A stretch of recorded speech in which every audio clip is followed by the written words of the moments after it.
আল্লাহকে ধোঁকা দিয়ে যাওয়া, আল্লাহকে কিভাবে ধোঁকা দিই? প্রশ্ন আসে না? বলেন, আমরা আল্লাহকে আবার ধোঁকা দিই কিভাবে? প্রশ্ন আসে না? বিশ্বনবী বলে যে তোমরা আল্লাহকে ধোঁকা দিও না, এবং সেই প্রশ্নকারী বলে রাসূল আল্লাহকে কিভাবে ধোঁকা দেওয়া যায়? রাসূল সাল্লাল্লাহু আলাইহি ওয়াসাল্লাম বললেন, আল্লাহ রাসূলকে তার নির্দেশে কোন কাজ যদি তোমরা আল্লাহ সন্তুষ্ট হয় মানুষকে রাজি খুশি করার জন্য করো, তার জন্য আল্লাহ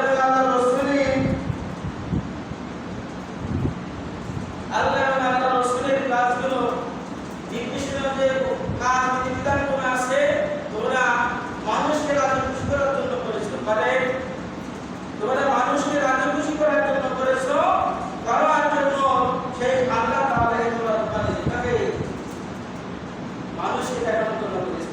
তার জন্য আল্লাহ তাআলা বলেন হাসরের দিন আল্লাহ তাআলা নিয়াকারীকে এবং ওই লোকদেরকে সেই আমলকারীদের চারটি নির্দেশনা রাখবে। কয়েকটি নামে বলেন, যারা আল্লাহকে ব্যতীত রাসূলকে ব্যতীত যারা মানুষকে দেখানোর জন্য ইবাদত করে, সৎ কর্ম করে, যে কোনো ইসলামের যে কাজগুলো আছে মানুষের উদ্যোগের জন্য বাবার জন্য করে, আল্লাহ তাআলা হাসরের ময়দানে ওই ব্যক্তিদের চারটি নির্দেশনা রাখবে। কয়টা?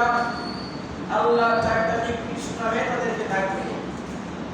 আল্লাহ রাব্বুল আলামিন হাসরের ময়দানে যখন আমাদেরকে একত্রিত করবেন না বলে, আল্লাহ তাআলা যখন হাসরের ময়দানে আমাদেরকে একত্রিত করবেন, বিচারের কাজ করাই করাবে। আল্লাহ তাআলা বলেন সেদিন যারা মানুষকে দেখানোর জন্য ইবাদত করেছো, সৎ কাজ করেছো, মানুষকে বাবা দেওয়ার জন্য হজ করেছো, হাফেজ হয়েছো, মাওলানা হয়েছো, মসজিদ নির্মাণ করেছো মানুষকে দেখানোর জন্য, মানুষকে দেখানোর জন্য নামাজ পড়েছো, তাহাজ্জুদ করেছো, কোরআন তেলাওয়াত করেছো মানুষকে দেখানোর জন্য, মানুষকে রাজি খুশি করার জন্য। আল্লাহ তাআলা বলেন আমি তাদেরকে ডাকবো, হে রিয়াকার, ডাকে আল্লাহ বলবেন হে রিয়াকার, আমলকারী, কি বলবেন? আল্লাহ